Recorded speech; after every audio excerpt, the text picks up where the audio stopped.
What if a demon crept after you into your loneliest loneliness some day or night and said to you, "This life, as you live it at present and have lived it, you must live it once more, and also innumerable times, and there will be nothing new in it, but every pain and every joy and every thought and every sigh.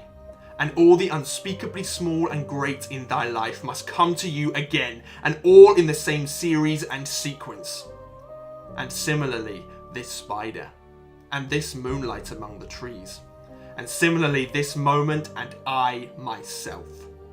The eternal sandglass of existence will ever be turned once more, and you with it, you speck of dust. Would you not throw yourself down and gnash your teeth and curse the demon that so spoke? Or have you once experienced a tremendous moment in which you would answer him, "You are a god, and never did I hear anything so divine"? If that thought acquired power over you as you are, it would transform you and perhaps crush you. The question with regard to all and everything, do you want this once more and also for innumerable times, would lie as the heaviest burden upon your activity. Or how would you have to become so favourably inclined to yourself and to life so as to long for nothing more ardently than for this last eternal sanctioning and sealing?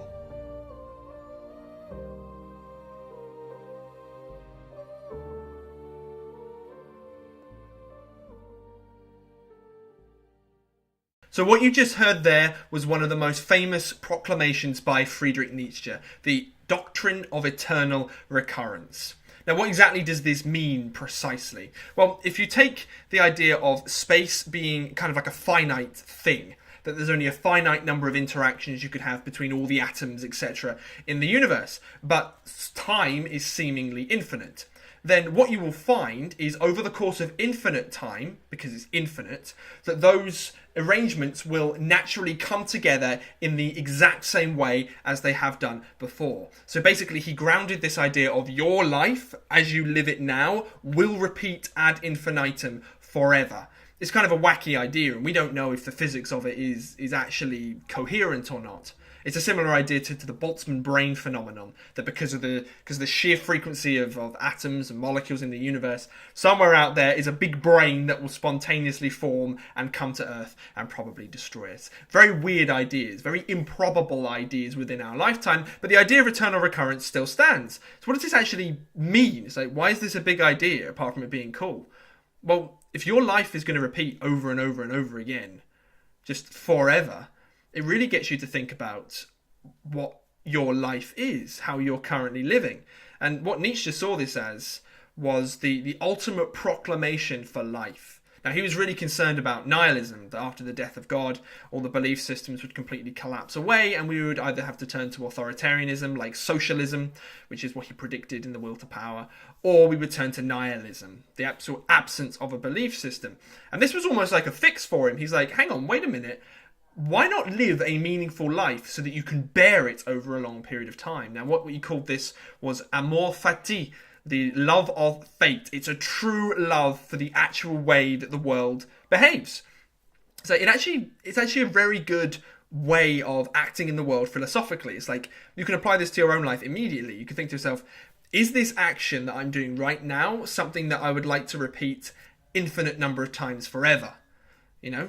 Something along those lines. So even if it's not physically true, it is actually a very, very useful idea. And it also ties into this idea I talk about a lot on this channel of every single thing that you do matters, because it's actually true. So in many ways, one action, without you knowing it, will have an unlimited number of ripples into other areas of your life, both into the future as well as in the present.